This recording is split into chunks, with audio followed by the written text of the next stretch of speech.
He aimed at something far beyond the reach of human art and industry.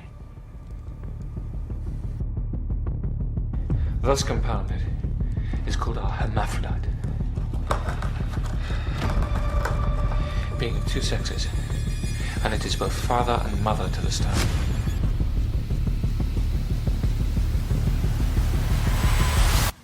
سلام من تعنا نعاقاتكم يخون كما يكانيكم زخبركم تخطاتلتنا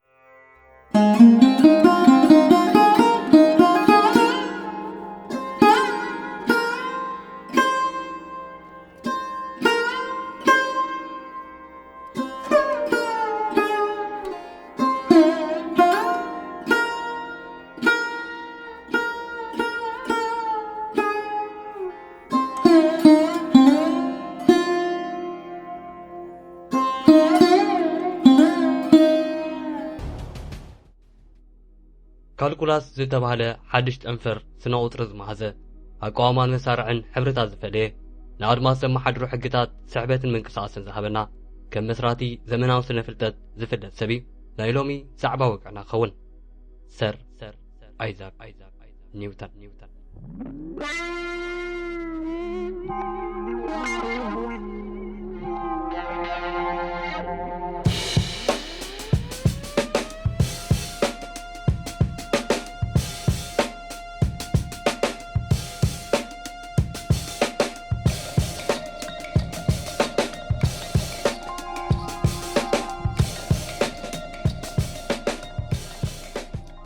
ኒውተን ንዓለም ኩሉ ነገር ንስነ ፍልጠታዊ ምርምርን መረዳእታን እንተተኸፊቱ ብሳይንስ ክግለጽ ዘይክእል ነገር ከተኾን ዘየለ ዘእመነ ሰብ ነበረ። ኣብ ዊልስብሮ ዝተባህለት ሓንቲ ካብ ገጠራት ዓዲ እንግሊዝ ኣብ ሓንቲ ንእሽቶ ናይ ሕርሻ ቦታ ኣብ 1642 ህይወት ናይዚ ኣካታዕ ስነ ፍልጠተኛ ኣሃሊላ ጉዕዛ ጀመረት። እዛ ዓመት ጋሊሌዮ ዝሞተላ ዓመት ኮይና መልእኽትታቱ ገና ኣብ ኤውሮጳ ሕንፈሽፈሽ ፈጢሩ ነበረ። ጋሊሌዮ ነቲ ቤተ ክርስቲያን ተታሒዙ ጸንሐ ፀሓያ ኣብ ዙርያ ምድሪ ትዘውር ዝብል ጥንታዊ ስነ ሓሳብ ብምብድሁ ንህይወቱ ኣብ ሓደጋ ዘእትወ ስነ ፍልጠተኛ ነበረ። ኣብ እምነት ዘይኮነ ኣብ ርትዕን ትዕዝብትታትን ተሞርኪሱ ምድሪ ሓንቲ ካብተን ብዙሓት ኣብ ዙርያ ፀሓይ ዝዘራ ፕላኔታት ጥራይ ምዃና ኣረጋጊጹ። ዘመኑ ዘመነ ብራ ሓድሽ ብርሃን ሳይንስን ዘመነ ስነ ፍልጠታዊ ሰውራን ነይሩ። ኣብ ዘመን ስነ ፍልጠትን ምኽንያትን ሓድሽ መነጽራት ኮይኖም ዝምድና ወዲ ሰብን ዓለምን ከም ብሓድሽ ዝኸለሱሉ ግዜ እዩ። ካብ ብንኡ ሰዓት ሒዙ ኒውተን በቲ ኣብ ዘመኑ ዓብላል እናኾነ ዝኸይድ ዝነበረ ንነገራት ብርትዒ ጭብጥን ኣሃዛትን ናይ ምግላጽ ተርእዮ ዝተጽልወ ነበረ። ገና ዕሸል እንከሎ ደጋጊሙ ዘ ሚስትርስ ኦፍ ኔቸር ኤንድ ኣርት ብእትብል ኣብ ምህናጽ መካኒካዊ ማሽናትን ዳህሳስ ባህርያዊ ዓለምን እተስተምህር መጽሓፍ ኣንቢቡ ምስ ስነ ፍልጠት ፍቕሪ ሓዞ። ገና ብንእሱ ድማ ንሶም ዓበይቲ ሕቶታት ፊዚክስ ማለት ከም ግዜን ምንቅስቓስን ብምልላይ ከም ቆልዓ ናብ ገዛገዛን ጭርጭርን ዘይኮነ ናይ ንፋስ ጋንጽላታትን ንኣሽቱ ጃልባታትን ብምህናጽ ሽምዓት ዝተኣስረለን ጋንጽላታትን እናሰርሐ ጎረባብቱ ብምፍርራህ ምስ ሳይንስ ሌሉ ጀመረ። ክውለድ እንከሎ ኣቦኡ ብሞት ተፈልዩ። ወዲ 3 ዓመት ኣብ ዝነበረሉ ኣድዩ ምስ ካልእ ሰብኣይ ብምርዓው ካብኡ ተፈልየት። በዚ ድማ ህፃን ኒውተን ፍቕሪ ኣቦን ኣደን ከይቀመሰ ምስ ስድራ ቤት እናሓጓ ዓብየ። ድሒሩ ኣብ ዝሓፎ ጽሑፋት ኣብቲ ግዜቲ ኣብ ልዕሊ ኣድዩ ዛሕድሮ ቁምታ ክሳብ ምስ ሰብኣይ ኣብ ዘላቶ ኸይድካ ኣቃጽላ ዝብል ድሌት ዝንውንዎ ከም ዘብጽሖ ይገልጽ።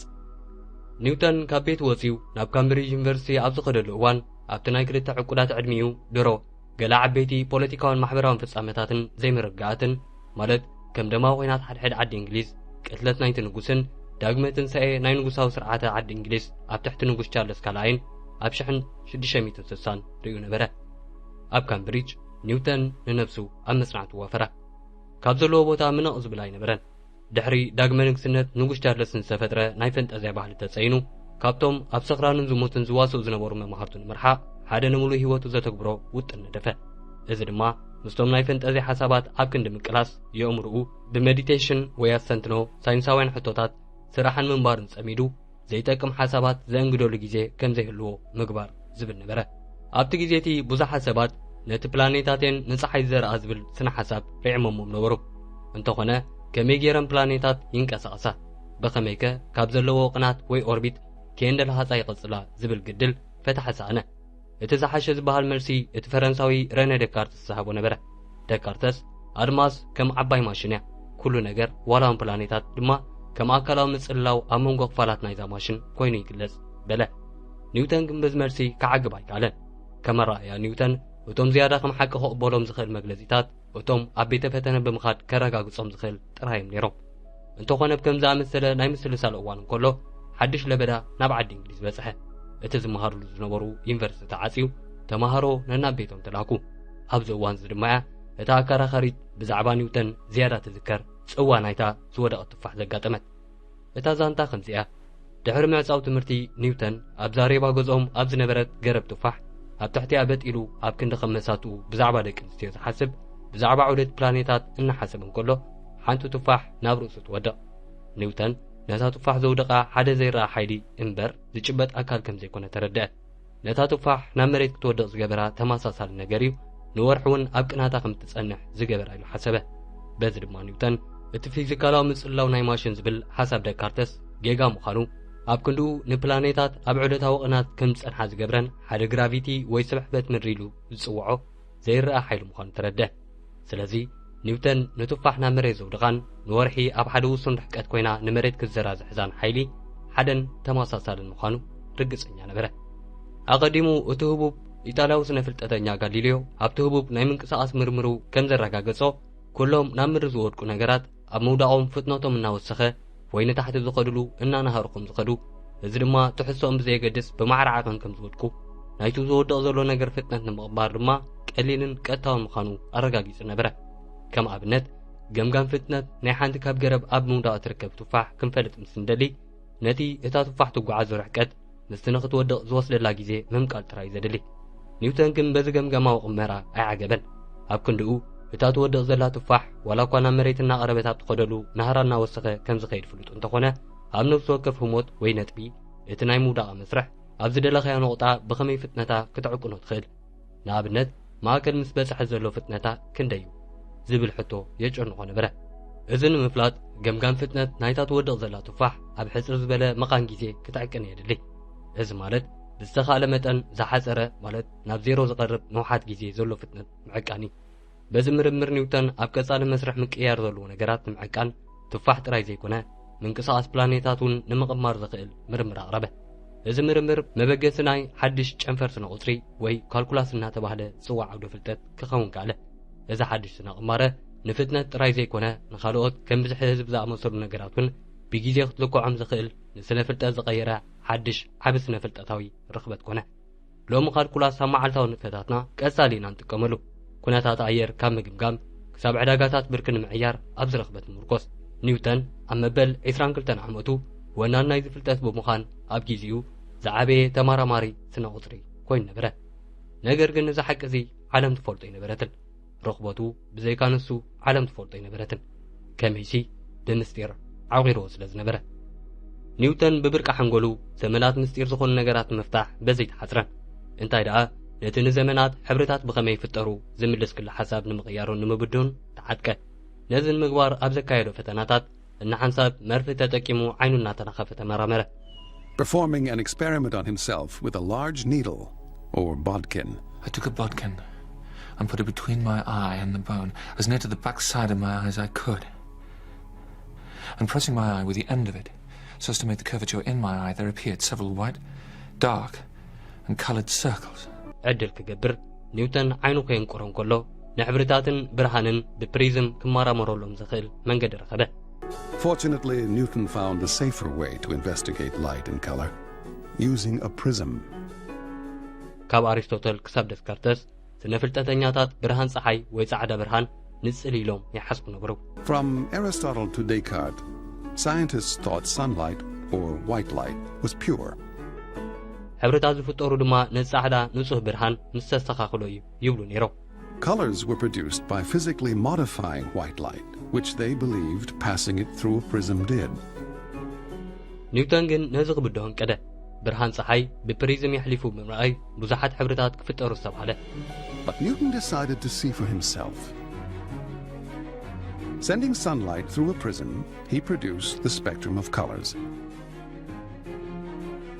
ጸኒሑ ቀይሕ ብርሃን በታ ፕሪዝም ከም ዝሓልፍ ገበረ And then he went one step further.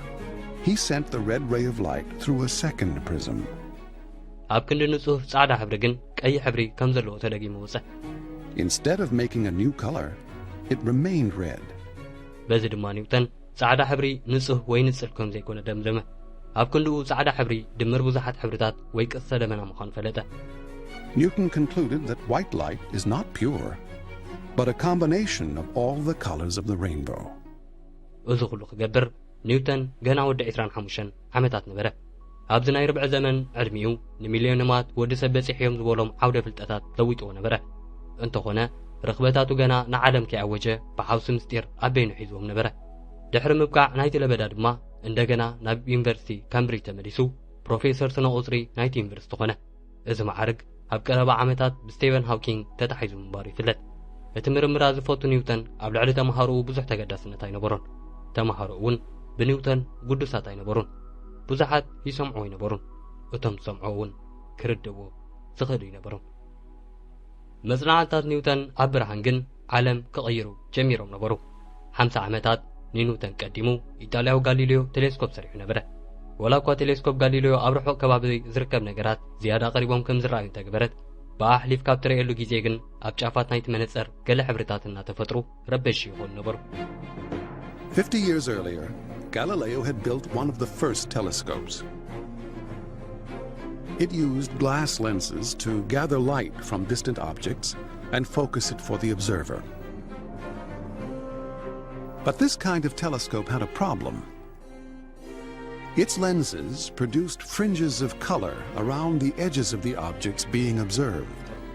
በዚ ድማ እቶም በታ ቴሌስኮፕ ኣሕሊፍካ ትርእዮም ነገራት ኩሉ ግዜ ገለ ሕብሪ ዝሓዙ ነበሩ ኒውተን ነቶም መነጽራት ብመረጽን ገይሩ ኣብ ርሑቕ ዘሎ ብርሃን ከቕርብ ከኣለ እቲ ብርሃን በዞም መነጽራት ስለ ዘይሓልፍ ዘይድለ ሕብርታት ከኣትዋ ዝኽእል ኣይነበረ በዚ ድማ ነገራት ልክዕ ከም ዘለዎ ከም ዝረኣዩ ብምግባር ቴሌስኮፕ ኒውተን ኣብ ስነ ፍልጠት ብሓፈሻ ኣብ ኣስትሮኖሚ ድማ ብፍላይ ሓድሽ በሪ ኸፈተት ኒውተን ነዛ ሓዳሽ ምህዙ ከም መጻወቲ ኣቕሓ ጥራይ ርእዩ ሸለል ኢልዋ ነበረ እንተኾነ ሓደ ብጻዩ ናብ ለንደን ሒዝዋ ብምኻድ ንንጉስ ቻርለስ ካልኣይ ኣርኣዮ እታ ቴሌስኮፕ ንዝረኣያ ኩሉ ማረኸት ናይቲ ግዜ እቲ ስነ ፍልጠተኛታት ሓድሽ ኮኸብ ኣብ ዓለሞም ምምጽኡ ኣመኑ ብቕጽበት ኒውተን ኣብቲ ምሁራዊ ዓንኬላት ናይቲ ዘመን ኣቓልቦ ረኺቡ ህቡብነቱ ጥር ዝበጽሐ በዚ ግዜ ኣባል ናይቲ ናይ ዝዓበየ ስነ ፍልጠተኛታት ማሕበር ዝኾነ ብሪቲሽ ሮያል ሶሳይቲ ክኾን ተመርጸ ኒውተን ብደስታ ተመልአ እንተኾነ ንብርሃን ኣመልኪቱ ነቲ ማሕበር ዘቕረቦ መጽላዕታዊ ወረቐት ብኣባላት እቲ ማሕበር ተናሸወ ን4 ዓመታት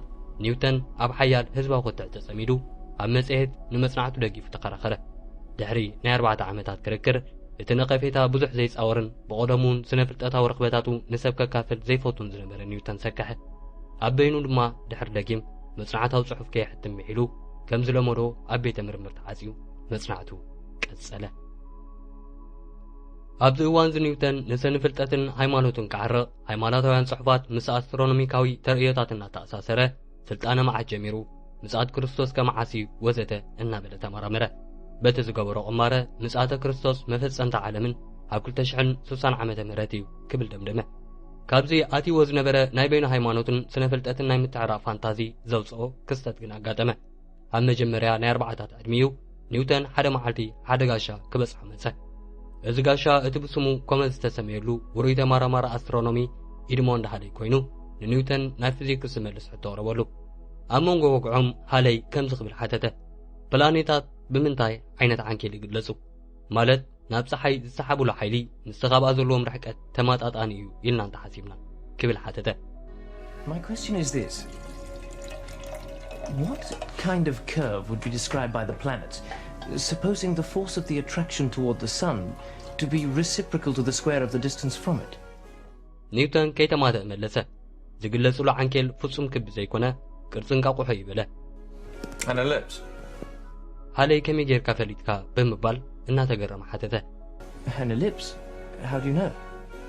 ኒውተን ቀደም ቀሚሮ ምንባሩ ብምግላጽ ነቲ ቅማረ ከም ብሓድሽ ሰሪሑ ክሰደዱ ተማወጸ I've done the calculation. You have? How did you calculate it? I'll show you.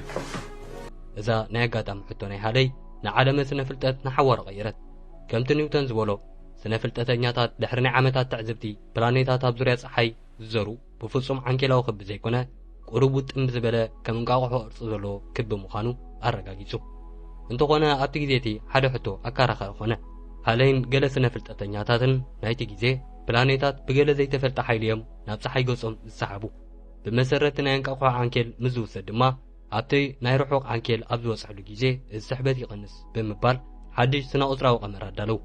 እዚ ቀመር እዚ ሕጊ ኢንቨርስ ሎው ይበሃል። ድሕሪ ገለ ግዜ ሃለይ ካብ ኒውተን ዝተላእከትሉ ደብዳቤ ተቐበለ። ኣብታ ደብዳቤ ኒውተን ከም ዝበሎ ፕላኔታት ኣብ ዙርያ ፀሓይ ብቕርፂ እንቃቑሖ ዝመስል ዓንኬል ኦርቢቴን ዝራ ዝብል ምጉት ብስነ ቁፅራዊ ቅማረታት ኣረጋገጹ። እንተኾነ ካብ ዝሓሊፉ ብግብሪ ከረጋግጹሉ ዝኽእሉ ፈተና ኣብ ምግባሩን ተጸምደ። ነዚ ንምግባር ኒውተን ን18 ኣዋርሕ ኣብ ቤተ ምርምር ተዓጺዩ መግቢ ድቃስ ይኹን ሰብ ተሓሲሙ ወዲ ሰብ ክገብሮ ይኽእል ዘይበሃል ተጻዋርነት ሓሊፉ ተመራመረ። ውፅኢት እዚ ምርምር 500 ገጻት ዘለዎ ዘ ፕሪንሲፒያ ማትማቲካ ዝተባህለ ሕትመት ኮነ። እዚ ሕትመት ብብዙሓት እቲ ኣብ ታሪኽ ዝዓበየ ዝለዓለ ኣገዳስነት ዘለዎን ዝበለጸን ሳይንሳዊ ሕትመት እናተባህለ ይግለጽ። ኒውተን ስነ ሓሳቡ ኣብ ናይቶም ቅድሚ ዝነበሩ ስነ ፍልጠተኛታት ኣያታቱ ጋሊሌዮን ኮፐርኒከስን ዝተሃንጸ ኮይኑ ንሳቶም ዝተጋገይዎ ዘእርሙ ነበረ። ኣብዛ መጽሓፍ እዚኣ ድማ ኢና ነተን ሰለስተ ህቡባት ሕጋጋት ምንቅስቓስ ኒውተን ረኽበን። ንሳተን ድማ ኣብ ምንቅስቓስ ዘሎ ነገር ካብ ደገ ጸልዎ ሓይሊ ክሳብ ዝረክብ ኣብ ምንቅስቓስ ዝጸንሕ An object in motion will remain in motion forever unless acted on by an external force. ናይ ነገራት ሕምባበ ተመጣጣኒ ናይቲ ኣብ ልዕሊኦም ዝግበር ሓይሊ ወይ ድፍኢት እዩ። An object's rate of acceleration is proportional to the force exerted on it. ከምኡውን ንኹሉ ተግባር ማዕረን ተጻራርን መልሰ ተግባር ኣለዎ ዝብላ ነበራ። And for every action, there is an equal and opposite reaction. እዞም ሕጋጋት እዚኣቶም ስነ ፍልጠተኛታት ልክዕ ዝኾነ ትንበያታት ብዛዕባ ምንቅስቓስን ፍጥነትን ክገብሩ ዝኽእሉ ክሳብ ሎሚ ሮኬታት ናብ ህዋ ክንዕርግን ካልኦት ዓላማት ክንድህስስን እንጥቀመሎም ሕጋጋት ኮኑ። እንተኾነ ኦርቢታት ወይ ቅናት ፕላኔታት ንምግላጽ ካልእ ወሳኒ ባይታ የድሊ ነይሩ። ነዚ ንምርካብ ኒውተን ቅድሚ 20 ዓመታት ዝነበረ ምርምራቱ ንምድህሳስ መዝገብ ዝኽሩ ገንጸለ። በዚ ድማ ኒውተን ንስሕበት ምድሪ ረኸበ። እዚ ነገራት ናብ መሬት ዝወድቁ ወይ ወርሕኻ መሬት ከይረሓቐት ክትነብር ትኽእል ስሕበት ምድሪ ስለ ዘለዩ ናብ ዝብል መደምደም ተመርሖ። በዚ ድማ ስሕበት ምድሪ ኣብ ምድርን ሰማይን ዝሰርሕ ሓይሊ ይበለ። በዚ ድማ ኒውተን ንስሕበት ምድሪ ረኸበ። እዚ ነገራት ናብ መሬት ዝወድቁ ወይ ወርሕኻ መሬት ከይረሓቐት ክትነብር ትኽእል ስሕበት ምድሪ ስለ ዘለዩ ናብ ዝብል መደምደም ተመርሖ። በዚ ድማ ስሕበት ምድሪ ኣብ ምድርን ኣብ ሰማይን ዝሰርሕ ሓይሊ ይበለ። ኒውተን ነዚ ሓድሽ ርኽበቱ ዩኒቨርሳል ሎው ኦፍ ግራቪቴሽን ክብል ብምስማይ ብሓንቲ ቀላል ቁፅራዊት ቀመር ጸሓፎ። እንተኾነ ኒውተን ዓወቱ ነዊሕ ግዜ ከስተማቕራ ይከኣለን። ድሕሪ ሕትመት እዚ ጽሑፋት እቲ ናይ ቀደም ተጻራሪኡ ሮበርት ሁክ ቀዲሙ ብተመሳሳሊ ክለሳ ሓሳብ መጺ ምንባሩ ብምእዋጅ ንኒውተን ኣናሸዎ። Newton's old rival, Robert Hooke, claimed he had come up with some of the key ideas first. ካልኦት እውን ኒውተን ንስሕበት ምድሪ ከመይ ጌርካ ተቕምሮ እምበር እንታይ ምዃኑ ብልክዕ ኣይረድእን ብምባል ኣደዳ ንቐፌታ ገበርዎ። And later, others attacked it because Newton did not explain what gravity is. ብሰንኪ ስነት ዕረፍትን ድኻምን ኒውተን ንገለ ግዜ ስነ ኣእምራዊ ጸገማት ኣጋጢሞ እኳ እንተነበረ ቁሩብ ጸኒሑ ካብ ሕማሙ ሓወየ። ብድሕሪ እዚ ግን ንብዙሓት ሓድሽ ኒውተን ተፈጢሩ ዘብል ኣካይዳ ተኸተለ። ኒውተን ናብ ሎንዶን ገዓዘ። ኣብኡ ድማ ሓድሽ ሚኒስተር ሕትመት ገንዘብ ተሰይሙ ጽቡቕ ደሞዝ እናተዋህቦ ኣዛዚ ሕትመት ባጤራ ኾነ። ኣብ ግዜ ኒውተን ልዕሊ 2 ደርዘን ዝኾኑ ዘይሕጋዊ ዝተሰንዐ ገንዘብ ዝሰርሑ ዝነበሩ ቀጠፍቲ ተታሒዞም ከም ዝቕንጸሉ ገይሩ እዩ። ኣብቲ ግዜ እቲ ኒውተን ኣባል ፓርላማ ኾነ። ፕሬዚደንት ናይ ሮያል ሶሳይቲ እውን ኮነ። ካብዚ ሓሊፉ ብንጉሳዊ ስድራ ዓዲ እንግሊዝ ናይ ፈረሰኛ ማዕረግ ተቐቢኡ ሰር ዝብል ማዕረግ ተዋህበ። በዛ ሓድሽ ዝረኸቦ ሃብትን ዝናን ተታቢዑ ኒውተን ንነብሱ 14 ቅብኣታት ከም ዝቕብኣሉ ገይሩ ኣብ ታሪኽ ከይርሳዕ ንምስሉ ብስእሊ ኣሰነዶ። ሓደ ዓመት ድሕሪ ሞት ናይ ተጻራሪኡ ሮበርት ሁክ ኒውተን ካልአይቲ ዝዓበየ ስርሑ ኣተመ። እዛ ኦፕቲክስ ሰማያ መጽሓፍ ብዛዕባ ብርሃን ዝገበሮ ምርምር ትገልጽ ኮይና ኣብ መወዳእታ ገጻታ ነቶም ን40 ዓመታት ሓቢቦም ጸንሐ ናይ ኳልኩላስ ምርምራቱ ናስፈረላ። ብድሕሪ እዚ ግን ኒውተን ጊዜኡ ናይ ስነ ሃይማኖት ጽሑፋት ኣብ ምንባብ ከውዕሎ መረጸ። ሰር ኣይዛክ ኒውተን ኣብ 1727 ኣብ መበል 84 ዓመቱ ዓረፈ። ኣብ ሃገረ እንግሊዝ ኣብ ዌስት ሚኒስተር ኣበይ ኣብ መንጎ ነገሥታትን መሳፍንትን ኣብ ትሕቲ ንስነ ፍልጠታዊ ኣበርኩታታቱ ዝቖመ ሓወልቲ ድማ ተቐብረ። እዚ ድንቂ ፍጥረት ብብዙሓት ዓለምና ካብ ዝረኣየቶም ስነ ፍልጠተኛታት እቲ ዝበለጸ እዩ ተባሂሉ ይርቋሕ። ኒውተን ከም ሰቡ ንሕፀን መርዓን ኣይበጽሐን። ብዙሓት ከም ዝብልዎ ጾታዊ ርክብ ከይፈተነ ብድንጉሉ እዩ ሞይቱ። ኒውተን ብዘፍርዮም ውሉዳቱን ወለዳታቱን ዘይኮነ ብስነ ፍልጠታዊ ረኽበታቱ እዩ ስሙ ኣብ ታሪኽ ወዲ ሰብ ጽሒፉ። ኣብ ኩሉ መዳያት ስነ ቁፅሪ ናይ ዘመኑ ኣበርክቶ ብምግባር ሓደ ስጉምቲ ንቕድሚት ደፊኡ።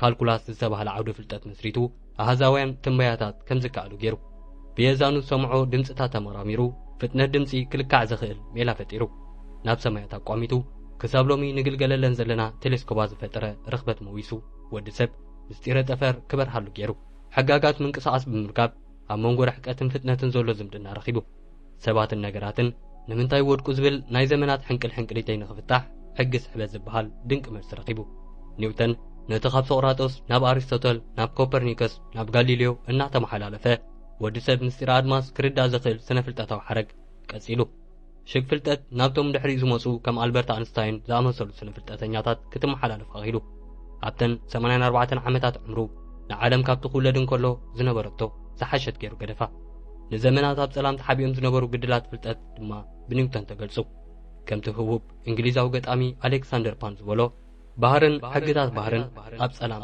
ተሓቢኦም ነበሩ ፈጣሪ ኒውተን ይኹን በለ ኩሉ ድማ ብርሃን ኮነ ክቡራት ተኸታተልትና ንሎሚ ቀሪብናልኩም ዝነበርና መደብ እዚ ተኸታተልኩም ነይሩ ኣብ ቪድዮታትና ብምድህሳስ ናይ ካልኦት ስነ ፍልጠተኛታት ታሪክ ህይወት እውን ክትረኽቡ ትኽእሉ መደባትና እንተፈቲኹሞ ላይክ ሼር ብምግባር ርእይቶታትኩም ድማ ብመንገዲ ኮመንት ብምግላጽ ኣብ ጎንና ሁኑ ሰሰናዩ